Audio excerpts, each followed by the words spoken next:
Age verification companies are absolutely panicking right now, and honestly, it's entirely their own fault for acting like nobody was ever going to bother to look underneath the hood of their software. Like, imagine building a multi-million-dollar privacy company and getting absolutely dismantled because some college researchers literally just pressed F12 on their keyboards. Like, that is exactly what happened when a collaboration of cybersecurity researchers from the Georgia Institute of Technology and UC Irvine, if you don't know, really good STEM schools in the US, with these researchers, they decided to do a deep dive into Yoti, which is pretty much one of the biggest digital ID and age verification vendors on the internet right now. They didn't use some like insane government level hacking tools. Like, literally, they basically just opened the browser developer, like, inspect element kinda, check the network logs, and watch exactly where all your personal data goes when you scan an ID to prove your age. And let me tell you, like, what they found was literally like so revealing that it actually caused the CEO of Yoti to have a complete public meltdown. Like, I'm not even joking. Like, they demanded apologies and making probably the most foolish, legally questionable PR response to an academic paper that I have like ever seen in my life. Like, you have to understand that this wasn't just some like random blog post calling them out. Like, this research was officially presented literally in the front of the IEEE, the Institute of Electrical and Electronic Engineers. I've actually been to some of their conferences, fun fact. Like, a massive respected organization that basically invented the standards for Wi-Fi and Ethernet. So really big. So when they co-signed a paper saying that your privacy practices are shady, well, people actually listen. And the panic from these age verification vendors is reaching a boiling point because laws are popping up everywhere that are pretty much forcing websites to use their services, meaning millions of people are being forced to hand over their driver's license. But for the first time, though, independent academics have officially documented pretty much the massive hidden web of third-party companies that are quietly like piggybacking on your sensitive data while the vendors promise you that your data is supposedly safe and secure.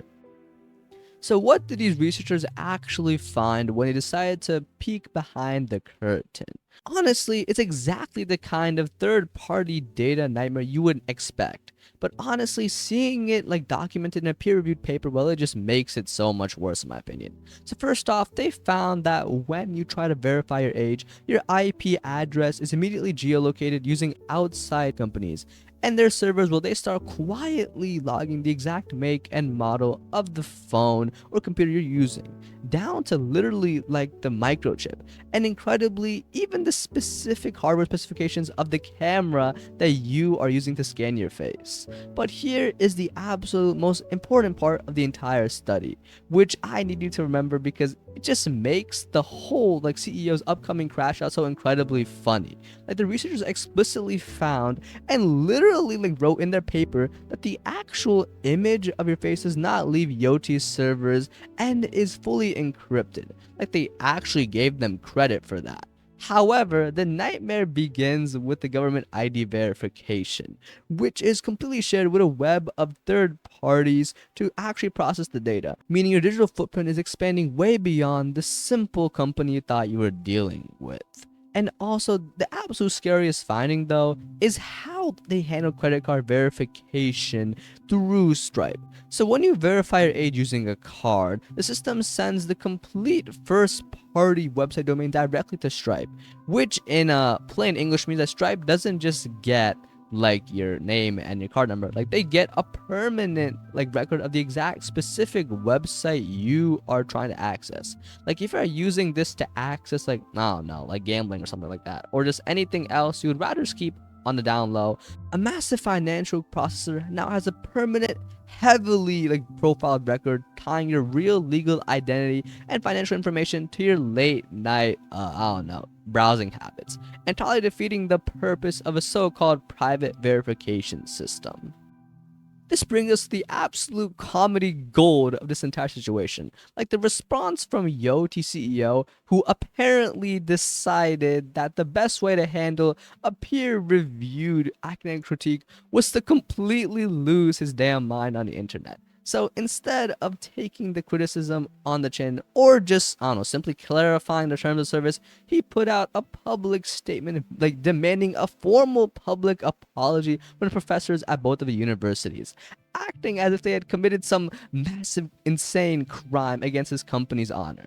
And now I completely understand being a little butthurt when a multi-university collaborative study absolutely just like, roasts your lackluster privacy practices in front of the entire global engineering community. But the angle he chose to attack them from is completely unhinged. Like, he claimed that he was like demanding this apology because pretty much the researchers allegedly stated that Yoti transmit users' facial image data to third parties, which he passionately declared was incredibly false.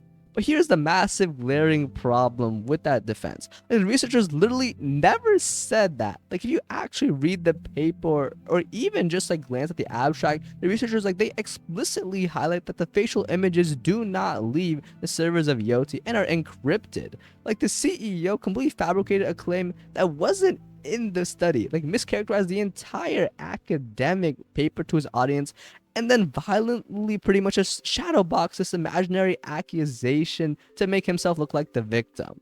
The actual paper simply pointed out that sensitive data, like government IDs, device hardware info, and website domains, are entrusted to contract providers and less visible fourth parties, using very careful, academically accurate language like may be entrusted, specifically because they prove Yoti orchestrates with these shadow companies to function in the first place.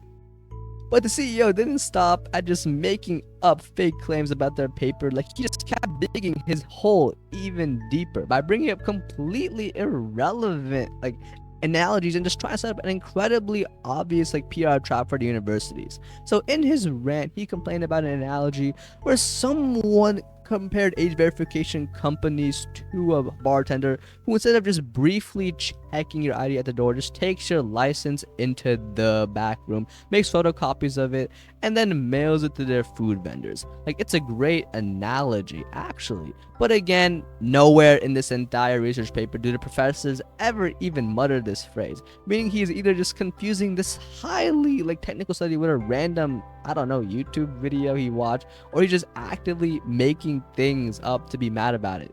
And from there, the response just devolves into absolute corporate slop, which tries to claim Yoti is a quote-unquote strong supporter of academic freedom, which is a hilarious thing to say right after trying to publicly smear academics for doing their jobs. He then issues this grand theatrical challenge, inviting the cybersecurity schools of Georgia Tech and UC Irvine to hire an independent security expert to freely interrogate Yoti's technology with total unrestricted access to prove them wrong. It sounds like a total mic drop moment until you use your brain for 2 seconds and realize it's a massive, quite simply, bait and switch.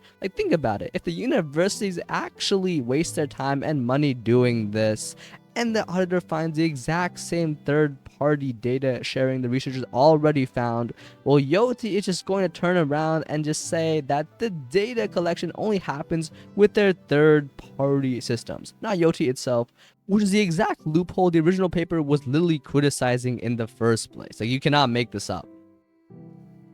It is completely baffling to watch a tech executive just fumble so hard this badly in front of such a big audience when he literally could have just said anything else and walked away looking completely fine.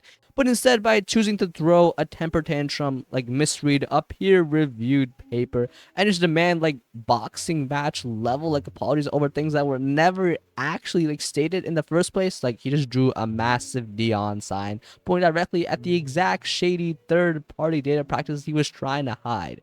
In a way, I kind of want the universities to actually accept his challenge and do the independent security audits just so we can watch an auditor absolutely rip into Yoti. So yeah, that's it for this video. Subscribe. This was actually a really fun video to make. I read the paper. I just found this so funny.